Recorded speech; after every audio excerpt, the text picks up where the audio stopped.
நம்ம எதிர்பார்த்து இருந்ததில் நம்மளுடைய பெட்ரோல் கையிருப்பு குறையுது. நம்ம வந்து ஒரு 4 மில்லியன் பேரல்ஸ் அளவுக்கு கமர்ஷியல் டேங்கர்ஸில் சேர்த்து வச்சுருக்கோம். அது ஒரு 40-45 நாளைக்கு வரும். நமக்கு ஒரு அளவுக்கு நல்ல உறவு இந்தியாவுக்கு மற்ற நாடுகளோடு இருந்ததுனால ரஷ்யாவிலேருந்து வாங்கிட்டு இருந்தோம். அதை ட்ரம்ப் நிறுத்த சொன்னார், குறைச்சோம்.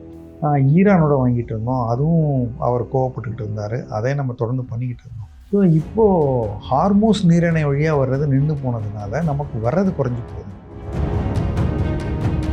நீங்கள் போன ஆண்டு 2025 மே 11 நான் பார்த்தேன், 85 ரூபா ஒரு டாலர் இருக்குது, அமெரிக்கன் டாலர். இப்போ மே 2026 பார்த்தா 95 ரூபா. இப்போ டாலர் மேலே டிமாண்ட் என்னென்னா அதிகமான ஆயில் கன்சம்ஷன், அதிக ஆயில் விலை. ரெண்டாவது வந்து நம்ம ஃபெர்டிலைசர் இம்போர்ட் பண்ணுறோம். கச்சா எண்ணெயும் பண்ணணும், விலை கூடினாலும் பண்ணணுங்கிற போது இது என்னடா தங்கம் ஒரு தொந்தரவாக இருக்கே. தங்கம் வந்து $80 பில்லியன் நம்ம இறக்குமதி பண்ணுறோம். 2025-26 மட்டும் 791 டன் தங்கம் இறக்குமதி பண்ணியிருக்கோம். இப்போ மற்ற நாடுகளில் அரசாங்கங்கள் வாங்குறாங்க, இங்கே எல்லாரும் வாங்குறாங்க. சமீபத்தில் வேறு விலை ஏறி போனதுனால அது ஒரு முதலீட்டு பொருள் ஆயிடுச்சு. ETF வேறு வந்துருச்சு. கண்ணா பின்னான்னு வாங்க போய் அதுக்கும் டாலர் கொடுக்கணும்.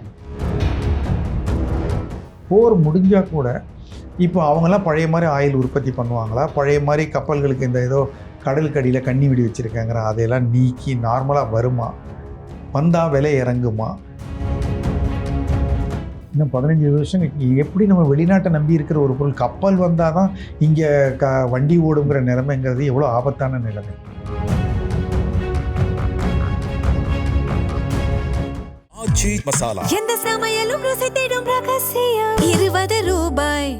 வணக்கம் சார். வணக்கம் சார். பிரதமர் மோடி வந்து நேற்றுக்கு ஹைதராபாத்தில் வந்து ஒரு வளர்ச்சி திட்டங்களை தொடங்கி வச்சு பேசும்போது வந்து இந்திய மக்கள் அடுத்த 1 வருஷத்துக்கு வந்து தங்கம் வாங்க வேண்டாம் அப்படின்னு சொல்லியிருக்காரு. அது மாதிரி வெளிநாடு சுற்றுலா பயணத்தில் தருங்க அப்படின்னு சொல்லியிருக்காரு. அது மாதிரி பெட்ரோல் பயன்பாட்டை குறைக்கிற மாதிரி கார் பூலிங், அந்த பொது வாகனங்களை பயன்படுத்துறது, ஒர்க் ஃப்ரம் ஹோம் இது பண்ணி அது மாதிரி சில கோரிக்கைகளை வச்சுருக்காரு.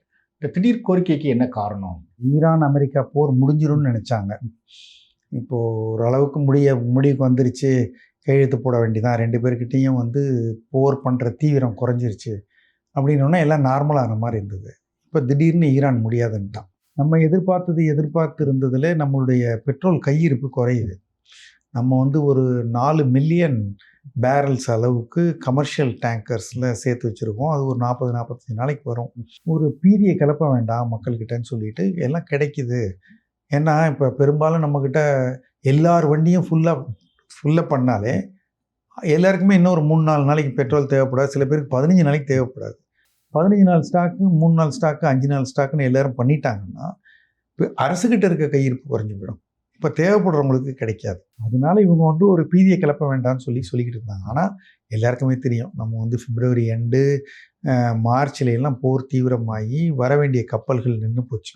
நம்ம பயன்படுத்துகிற மொத்த பெட்ரோல் டீசல் எரிவாயில் 88% வெளியில் தான் வந்தாகணும். நமக்கு ஒரு அளவுக்கு நல்ல உறவு இந்தியாவுக்கு மற்ற நாடுகளோடு இருந்ததுனால ரஷ்யாவிலேருந்து வாங்கிட்டு இருந்தோம். அதை ட்ரம்ப் நிறுத்த சொன்னார், குறைச்சோம்.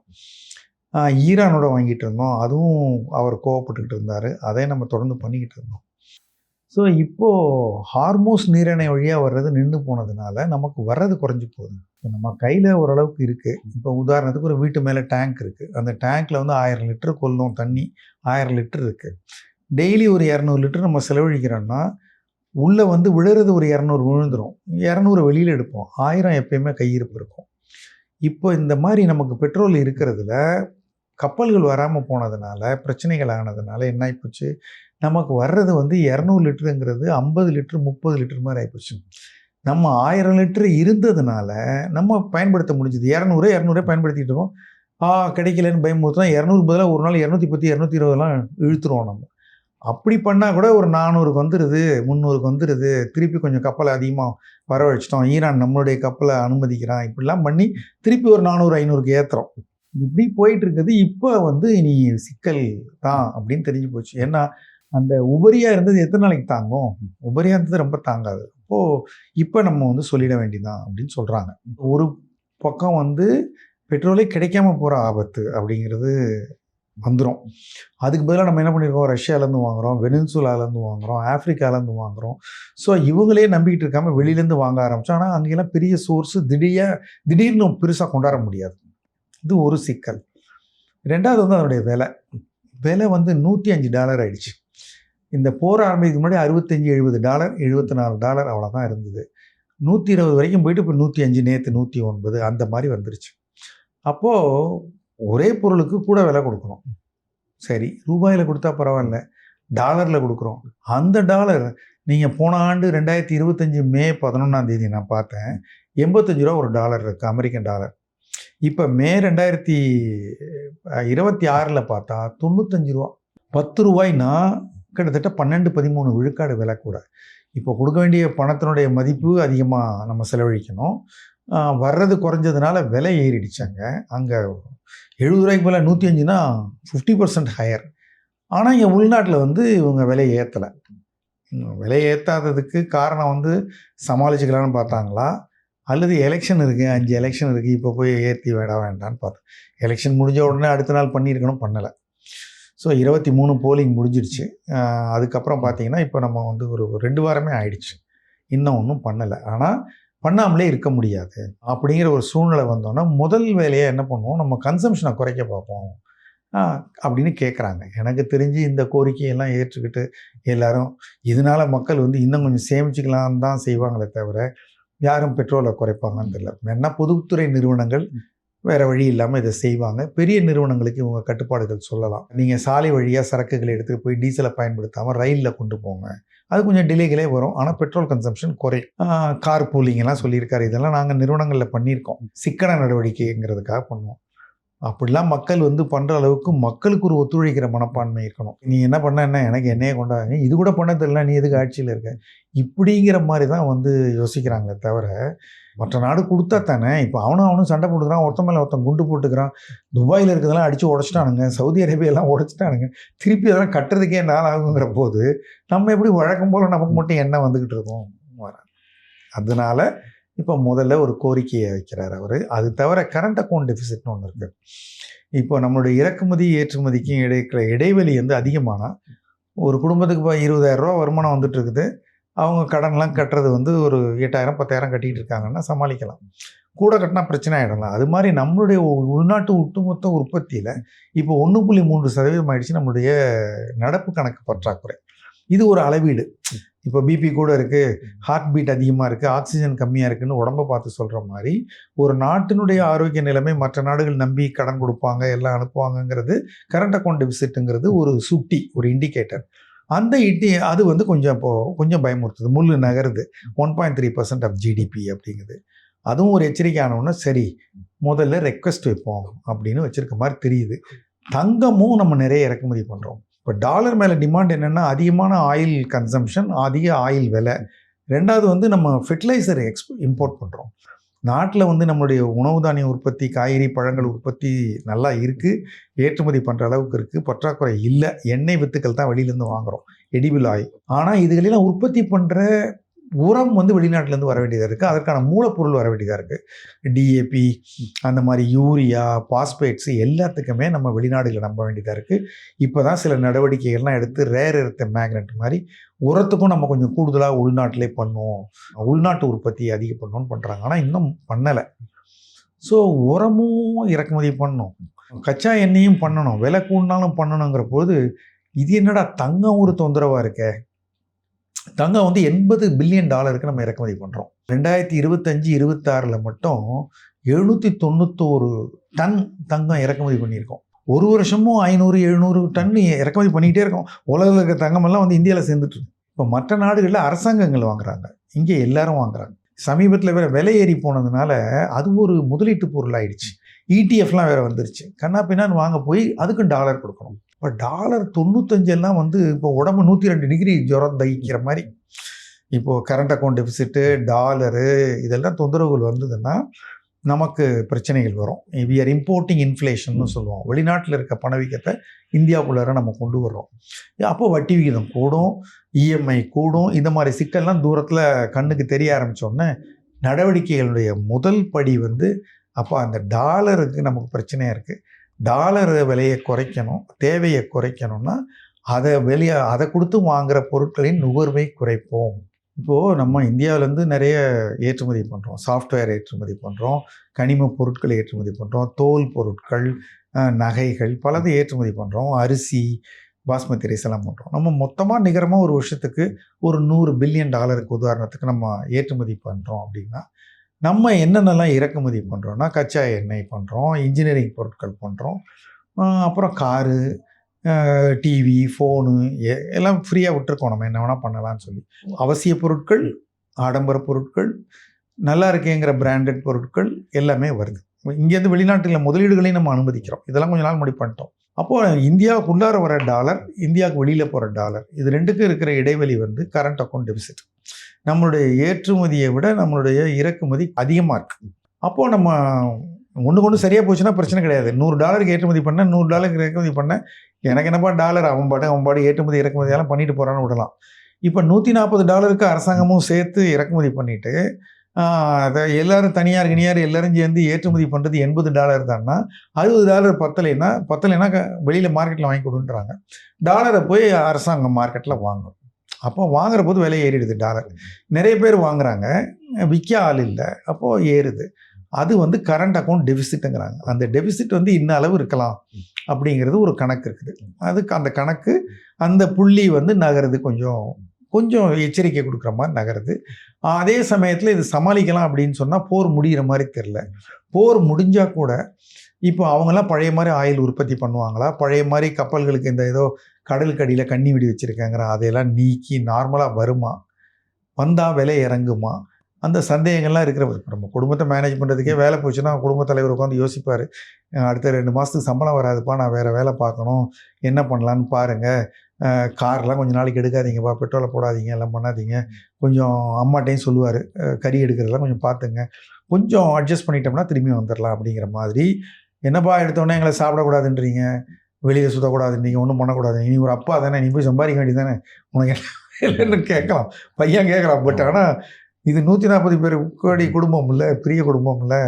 ஒரு நாளைக்கு 2 நாளைக்கு பெட்ரோல் இல்லைன்னா தெரிஞ்சிடும் நம்ம எப்படி எல்லாரும் நடந்துக்கிறோங்கிறது. அவன் கேஸ் சிலிண்டரோட போய் உட்காந்துருந்தாங்க. அந்த மாதிரி நிலைமையில் வந்துடக்கூடாது. அதற்கான ஏற்பாடுகளை நம்ம இது வரைக்கும் நல்லா தான் சமாளிச்சிருக்காங்க. கிட்டத்தட்ட வாரம் ஆரம்பித்து மார்ச், ஏப்ரல், மேலே 75 நாளாக வந்து இன்னும் கிடைக்கலைங்கிறது. இந்த கமர்ஷியல் சிலிண்டர் தான் விலை கூடியிருக்கு, அதுவும் கிடைக்கிது, விலை கூடியிருக்கு. So far managed. வார் முடிஞ்சிடும்னு எதிர்பார்த்தது முடியலை. இது முடியாமல் போயிட்டால் இன்னும் சிக்கல் அதிகமாகிடும். அதனால் வேண்டுகோள் லெவலில் இருக்குது, ஆனால் நடைமுறைப்படுத்திடுவாங்கன்னு தான் நினைக்கிறேன் பெட்ரோல் விலையை. அது இன்னொன்று வந்து, இப்போ பெட்ரோல், டீசல் இதெல்லாம் இறக்குமதி பண்ணி கச்சா எண்ணெயிலேருந்து பெட்ரோல்லாம் பண்ணி அதை மார்க்கெட்டிங் பண்ணுற நிறுவனங்கள் வேறு நிறுவனங்கள், தனி நிறுவனங்கள். அவை முதலையெல்லாம் வந்து அரசாங்கம் தான் அதுக்கு பொறுப்பாக இருந்து, அரசாங்கம் தனியார்ட்ட கொடுத்து இப்போ 10 வருஷம் இருக்கும், 8-10 வருஷம் இருக்கும். அவங்க விலை முடிவு பண்ணலான்னு சொல்லியாச்சு. அரசாங்கத்துக்கிட்ட கேட்டு தான் அவங்க முடிவு பண்ணணும். இப்போ கொஞ்ச நாளாக அதை கண்ட்ரோலில் வச்சுருக்காங்க. ரொம்ப கச்சா எண்ணெய் இறங்கின போதும் அவங்க ஏறலை. அப்போ என்ன பண்ணாங்கன்னா, மத்திய அரசு ஒரு வரியை போட்டு அந்த பணத்தை எடுத்துக்கிட்டாங்க. ஒரு டீசலுக்கு ஸ்பெஷல் டியூட்டி அதுக்கெல்லாம் போட்டு அதில் கிடைச்ச ஒரு உபரியை பொதுமக்களுக்கு பாஸ் ஆன் பண்ணலை. அதை பற்றி கூட வீடியோலாம் பண்ணியிருக்கோம். ஏன் அதை இறக்கியிருக்கலாமே, பெட்ரோல் விலை ஏறினா ஏறுது, இறங்கினா இருந்தால். அந்த காலத்துலலாம் விலை ஏறின போகுது. அப்போ டாலர் வந்து $50 இருந்தது, $60 இருந்தது அந்த பீரியடில். இப்போ டாலரே $105 இல்லை. இப்போ அதை நினைக்க மாட்டேன்றாங்க. டாலர் இவ்வளோ இருக்கையில் பெட்ரோல் அவ்வளோ இருந்ததேங்கிறாங்க. டாலரோட மதிப்பு என்ன இருந்தது, கச்சா எண்ணெய். அப்படி பார்க்குற போது இப்போ இவங்க அந்த லாபத்தை எண்ணெய் நிறுவனங்களுக்கு விட்டு கொடுத்துட்டாங்க, மத்திய அரசு கொஞ்சம் எடுத்துக்கிட்டாங்க. அந்த நினைப்பில் என்ன பண்ணாங்கன்னா, இப்போ கொஞ்ச நாளாக விலை உயர்ந்தால் கூட அதை ஏற்றாமல் இருந்தாங்க நிறுவனங்கள். அது தவிர மத்திய அரசு அவங்க போட்ட வரியை வாபஸ் வாங்கிட்டாங்க. பெட்ரோலில் $10 குறைச்சிட்டாங்க, டீசல்லையும் $10 குறைச்சிட்டாங்க. $10 ஏற்கனவே இப்போ மத்திய அரசு 1400 கோடி ஒரு மாதத்துக்கு என்னமோ 1700 கோடி என்னமோ அவங்களுக்கு வர வேண்டிய வருமானத்தை கட் பண்ணிக்கிட்டாங்க. இந்த எண்ணெய் நிறுவனங்கள் எல்லாம் விலை ஏற்றாமலே இதை கொடுத்துக்கிட்டு இருக்கிறதுனால கடந்த 10 வாரங்களில் ஒரு கணக்கு சொல்லுது, 1 லட்சம் கோடி ரூபாய் அவர்களுக்கு வந்து ஏற்கனவே வந்துட்டு இருந்த வருமானம் இப்போ இல்லாமல் போயிடுச்சு. அதனால அவர்களுக்கு வந்து ஒர்க்கிங் கேபிட்டல்னு கையில் இருக்கிற சுழற்சிக்கான பணம் இல்லாமல் போகுது. இது எண்ணெய் நிறுவனங்களே கெட்டு போச்சுன்னா, இந்த விலை ஏற்றாமல் இருந்து கெட்டு போச்சுன்னா, எண்ணெயை வாங்கி நம்ம கொடுக்குறதே சிக்கலாக வந்துடும். அப்படி ஒரு சூழ்நிலையும் இருக்குது. இப்படி ஒருவேளை டாலர் அந்நிய செலாவணிக்கு இருப்பு குறையிறது வந்து அதுவுமே ரூபா மதிப்பு இறங்குறதுக்கு காரணமாக இருக்குமா? அந்நிய செலவாணி மதிப்பு தான் குறையுது. இப்போ நமக்கு வந்து அந்நிய செலவாணி கையிருப்புங்கிறது வேற. நம்மக்கிட்ட எத்தனை மாத இம்போர்ட் பண்ணிக்கிறதுக்கு பணம் இருக்குது அப்படிங்கிறது வேற. அதுவும் குறைஞ்சிரும். கரண்ட் அக்கௌண்ட் டெபிசிட் அதிகமாகுதுன்னா அதுலேருந்து நம்ம எடுக்கிறோம், அந்த சேமிப்புலேருந்து எடுக்கிறோன்னு அர்த்தம். அது இல்லை. இப்போ வந்து என்னென்னா நடப்பு கணக்கு பற்ற இப்போ பல நாடுகள் வந்து இப்போ நம்ம பட்ஜெட்டில் சொல்கிறோம்ல, பற்றாக்குறை பட்ஜெட், உபரி பட்ஜெட். இப்போ சிங்கப்பூரில் உபரி பட்ஜெட் போடுறாங்க. இந்த வருஷம் வந்து இத்தனை டாலர் வருமானம் வரப்போகுது, இத்தனை டாலர் செலவு பண்ணுறோம், அரசாங்கத்திட்ட மிச்சம் இவ்வளோ இருக்குது, சிட்டிசன்ஸுக்கு பிரித்து கொடுக்குறோம். கொடுத்து கூட இருக்காங்க. ஒரு வாட்டி ஒரு 4-5 வருஷத்துக்கு முன்னாடி கூட ஒரு சிட்டிசனுக்கு இவ்வளோ ரூபாய்னு கொடுத்தாங்க டாலர். இப்போ அவங்களும் சிரமத்தில் இருக்காங்கன்னு வச்சுக்கோங்க. இப்போ பெட்ரோல் டீசல் விலையேறாத நாடுகளே இல்லை. விலையேறாத நாடு இந்தியா தான். நீங்கள் வந்து அமெரிக்காவிலே விலை ஏறிடுச்சுங்கிறாங்க. அமெரிக்காவில் நண்பர்களோட நீங்கள் பேசுனீங்கன்னா தெரியும். கனடாவில் ஏறி இருக்குது, ஸ்ரீலங்காவில் 40% ஏறி இருக்குது, பாகிஸ்தான்லாம் ரொம்ப கடுமையாக ஏறி இருக்குது. ஏறாமல் வச்சுருந்தது நம்ம தான்.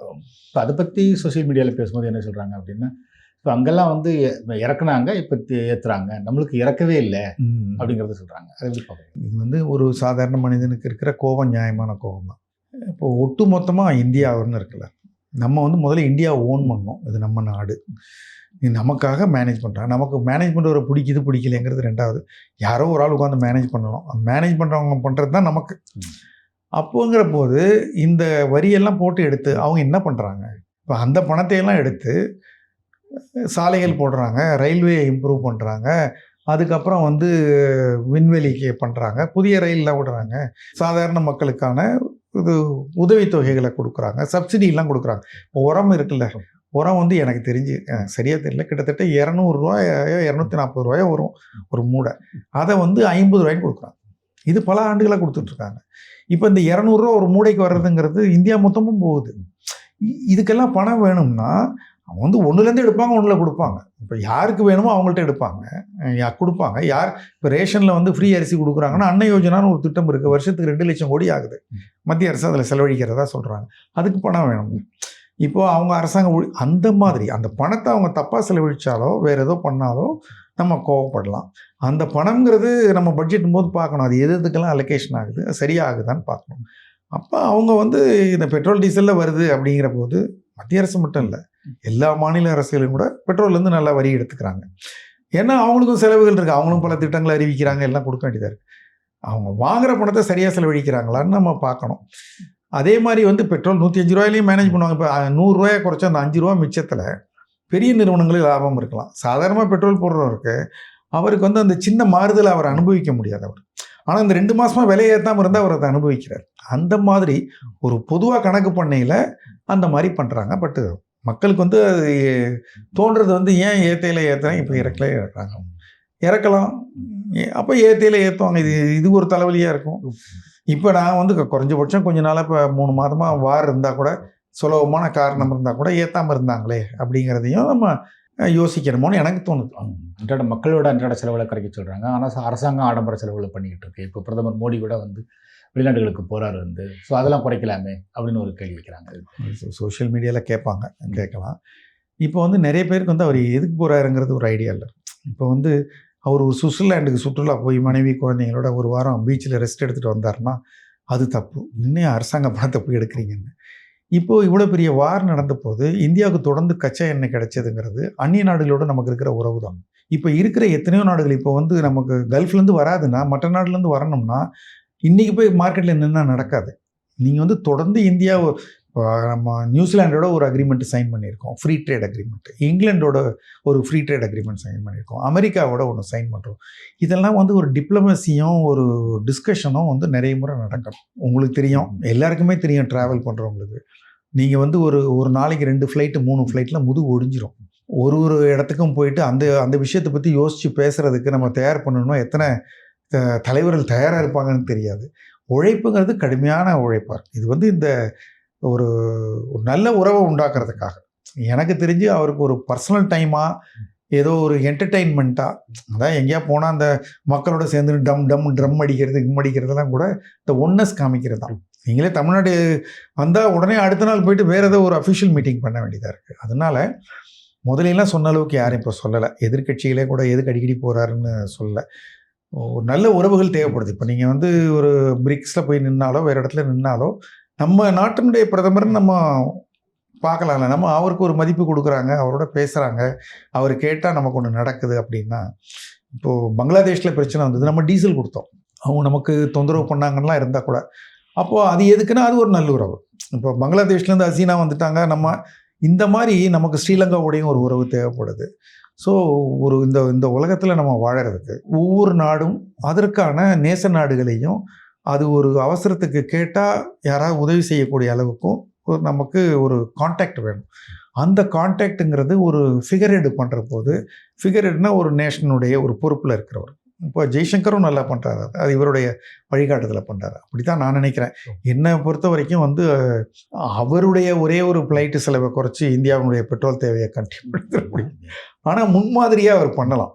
நீங்கள் சொல்கிற மாதிரி ஒரு டோக்கன்கிற முறையில் எப்படி ₹1 சம்பளம் வாங்கிட்டு வேலை பார்க்குறேன்னு சில முதல்வர்கள் சொல்கிறாங்களோ, அது மாதிரி நானே என்னுடைய பயணங்களை கட் பண்ண போகிறேன், நான் எல்லாத்தையும் ஜூம் மீட்டிங்கில் பண்ணுறேன், வேணா நீங்கள் வந்து பாருங்கன்னு சொல்ல போகிறேன்னு சொல்லலாம். அப்படி பண்ணலாம்.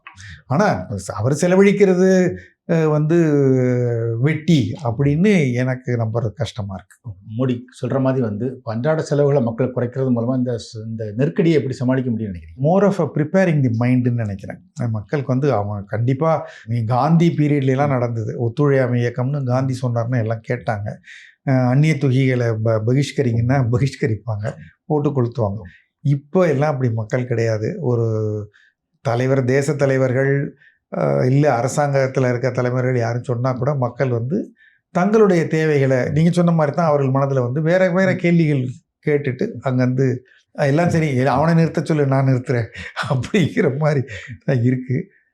பெரிய நிறுவனங்கள் நிறுத்துவாங்க, பொதுத்துறை நிறுவனங்கள், பெரிய நிறுவனங்கள், அரசாங்கங்கள்லாம் இப்போ பெட்ரோல் டீசல்லாம் கட் பண்ணிவிடுவாங்க, வண்டி எடுக்கக்கூடாதுன்னு சொல்லிவிடுவாங்க. அவங்க ஒரு பெரும்பகுதி செலவழிக்கிற அமைப்புகள் தான்.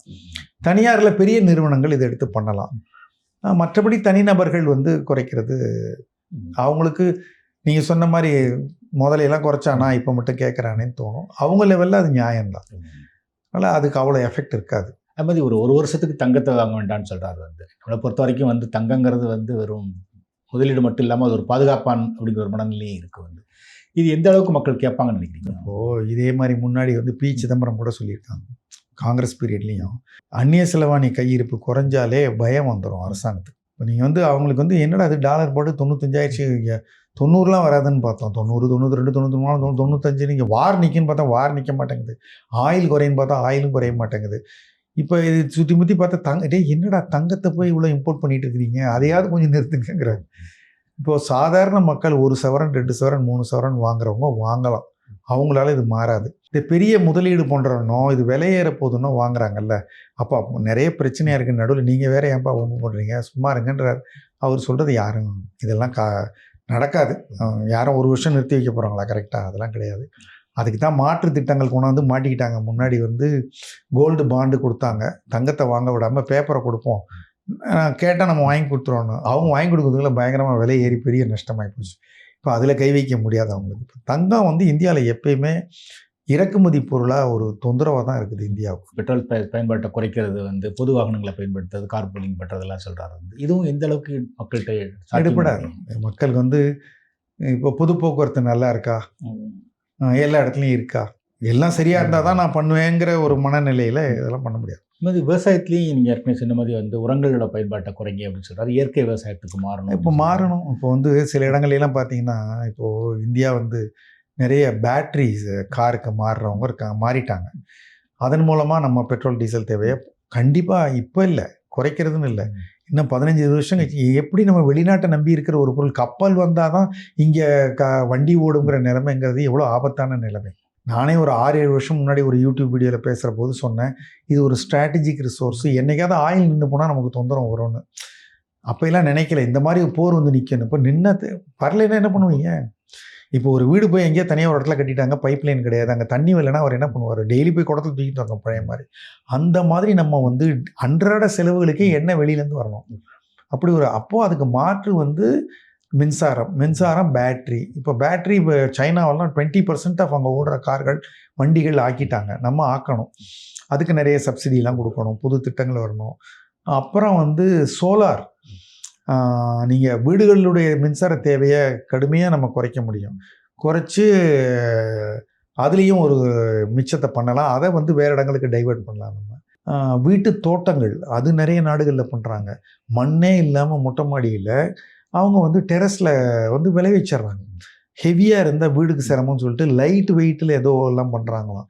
அந்த மாதிரி பல முன்னெடுப்புகளை செய்ய வேண்டிய காலகட்டம் வந்துருச்சு.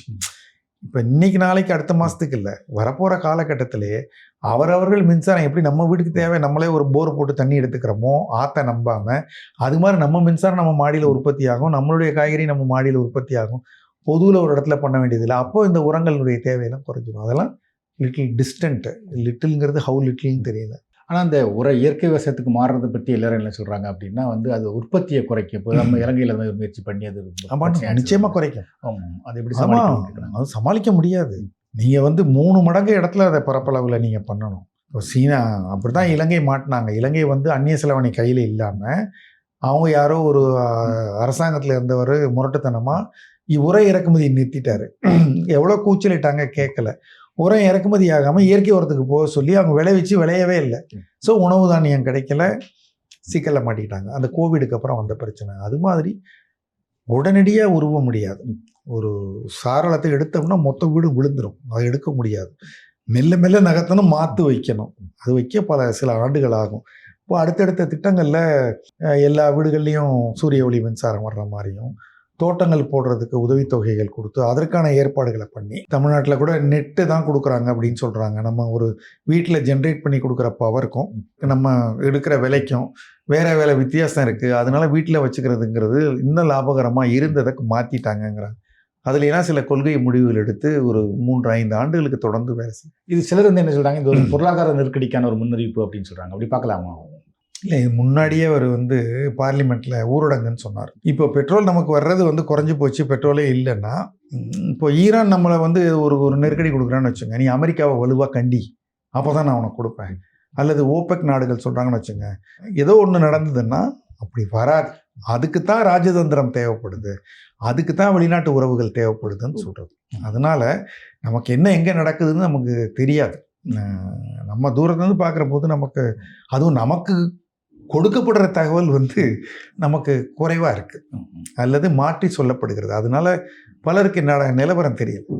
ஒரு குடும்பத்தை நிர்வகிக்கிறதுங்கிறத விட ஒரு தேசத்தை நிர்வகிக்கிறது மிகப்பெரிய கடுமையான ஒரு வேலை. இந்த ஒர்க் ஃப்ரம் ஹோம் திரும்ப வந்ததுன்னா எந்த துறைகளுக்கு வந்து அது லாபமாக இருக்கும்? ஒர்க் ஃப்ரம் ஹோம்ங்கிறது முதல்ல எல்லாருமே வந்து மேனுஃபேக்சரிங் கூட பண்ணிட்டாங்க. ஸோ மேனுஃபேக்சரிங் மட்டும்தான் தொந்தரவு, நேரடியாக வந்து பண்ண வேண்டியிருக்கும். மற்றபடி சர்வீஸ் செக்டாரோ மீடியாவோ அவங்க எல்லாரும் வந்து ஒரு 20-30% பண்ணாலே போதுங்க. முழு ஊரடங்குங்கிறது தொற்றுக்கு பயந்து பண்ணோம் நம்ம. இப்போ வந்து கன்சர்வேஷனுக்காக பண்ணுறதுனால அப்படி பண்ணுறாங்க. இன்னும் வேறு திட்டங்கள்லாம் வச்சுருப்பாங்க. அரசு பஸ்ஸுகளுக்கு டீசல் இந்த மாதிரி எல்லாம் கொடுத்துட்டு மற்றதுகளுக்கு விலை உயர்த்தலாம். இந்த மாதிரி வேறுபாடுகளை யோசிப்பாங்க.